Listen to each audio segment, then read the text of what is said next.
धनगर एकजुटीचा विजय असो, धनगर एकजुटीचा विजय असो, जय मल्हार, धनगर एकजुटीचा विजय असो, सकल धनगर समाजाचा विजय असो, सकल धनगर समाजाचा विजय असो।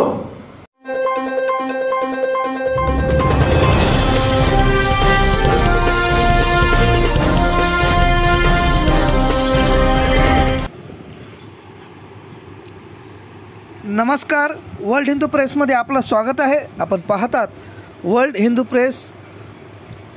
महाराणी अहिल्यादेवी समाज प्रबोधन मंच महाराष्ट्र राज्य यांच्या पुढाकाराने समस्त महाराष्ट्रातील धनगर समाजातील तरुण अभ्यासक, पोषणकर्ते आणि सामाजिक कार्यकर्ते यांच्या वतीने धनगर एसटी आरक्षण अंमलबजावणीच्या अनुषंगाने आज गुरुवार तारीख 25 रोजी मुंबई मराठी पत्रकार संघात पत्रकार परिषदेचं आयोजन करण्यात आलं होतं। या पत्रकार परिषदेत अनिल झोरे, वीरू कोटेकर, विजय गोपने, ईश्वर ठोंबरे, गणेश केसकर यांनी आपली मते व्यक्त केली। या संदर्भातील हा वृत्तांत। कसं आहे माहिती आहे का, 5 धनगर आहेत, केल्यानं धनगर सर्टिफिकेटचं त्यामध्ये सगळी वस्तू किती दक्षता पथकाला क्लिअर माहीत आहे की ते धनगरच आहे। तेही म्हणणे करतात आता की आम्ही धनगरच आहोत, पण आज त्यांना बेनिफिट घेतलं।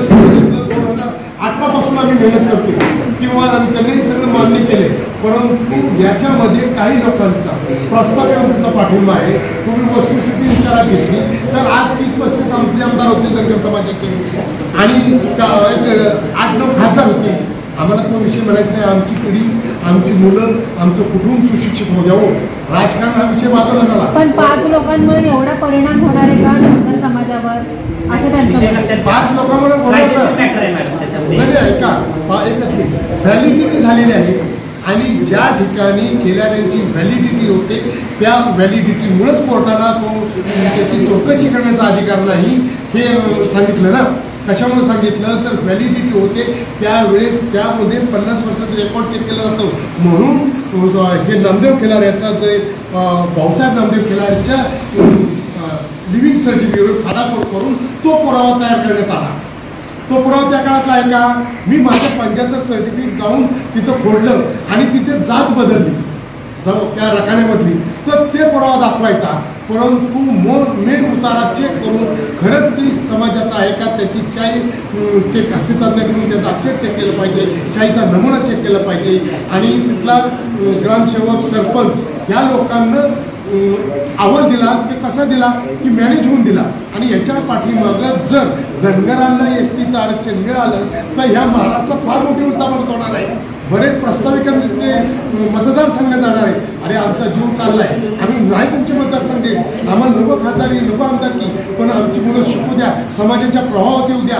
आमच्या पहिला भगिनी दाराखोऱ्यातून जातात, त्यांच्यावर अन्याय होतोय, अत्याचार होतोय, त्या पुढे नाही सांगतात।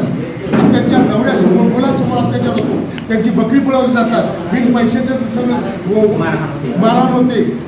आणि मग त्या ठिकाणी जर 18 शिटी असेल जी आम्ही मागत नाही, आता वन विभाग कायदा, 18 शिटी कायदा, कोर्ट फी कायदा, ग्रामपंचायत कायदा पहिल्याचा इन्क्लुडिंग आहे, कारण धनगरांना एसटीमध्ये घेतलंय। त्याचं रचढ झाल्यामुळं तो जो भाग आहे ना त्याचे फायदे मिळत नाही। तो मूळ राष्ट्रपतीच्या क्रियांमध्ये धनगरचं तिथं झालं तर विषय होईल, म्हणून तो क्लिअर करावा आणि लवकरात लवकर धनगरांना न्याय मिळावा हीच आमची भूमिका आहे। आमच्या पत्रकारांना एक रिक्वेस्ट आहे, आमच्या बातम्या दिल्या जात नाही।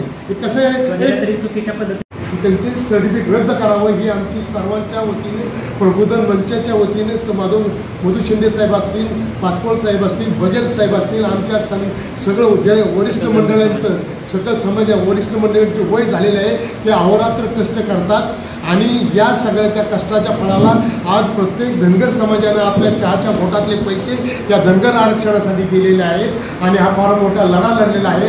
न्यायालयाच्या लक्षात आलेला आहे, सामाजिक राजकीय दृष्टीने सगळ्यांच्या लक्षात आलेलं आहे, पण हेतू पुरस्कार या समाजाला डावलण्याचं काम केलेलं आहे आणि त्यामुळे आमच्या समाजातली मुली उच्च सुशिक्षित होऊ शकत नाही. एक कुटुंब शकत नाही, एका कुटुंबातली एक व्यक्ती शिकली तर तो सर्व कुटुंब सुशिक्षित होतो. तर लवकरात लवकर आम्हाला न्याय मिळावा एवढं मी बोलतो आणि लवकरात लवकर खेळाड्यांची व्हॅलिडिटी रद्द करून आम्हाला न्याय मिळावा. आम्ही लवकरच सुप्रीममध्ये जात आहोत. सुप्रीममध्ये आम्ही PI दाखल करणार आहोत. मराठा समाजाच्या तिथे सर्वजण सगळ्या गोष्टी तिथं मांडल्या जातात, पण धनगर समाजाच्या का मांडल्या जात नाही? जरी धनगर समाज असंघटित असला तर कधीतरी संघटित होईलच ना, आम्ही त्या अनुषंगाने प्रयत्नच करू. परंतु महाराष्ट्र सरकारला, या मुख्यमंत्र्याला प्रत्येक या महाराष्ट्रात राहणारा माणूस असमान असतो. मग एका समाजाला वेगळा नाही, दुसऱ्या समाजाला वेगळा नाही का?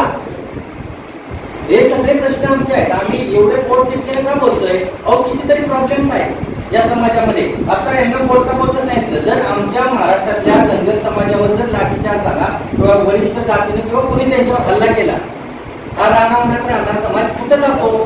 कुणाला प्रश्न विचारणार तो? मग जर आम्ही ST मध्ये गेलो जे आमच्या हक्काच आहे, तर आम्हाला अॅट्रॉसिटी सारखा कायदा लागू होतो ना. आणि इथल्या मला लोकप्रतिनिधींविषयी सुद्धा बोलायचंय. कालच आपण बघितलं पार्लमेंटचं अधिवेशन चालू, ज्या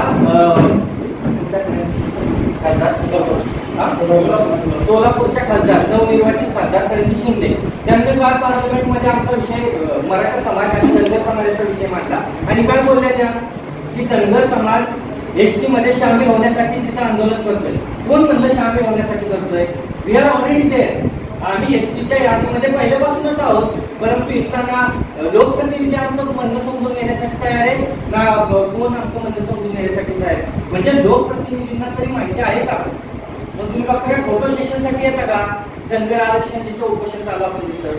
हे खूप सारे प्रश्न आणि खूप सारी तकलीफ आम्ही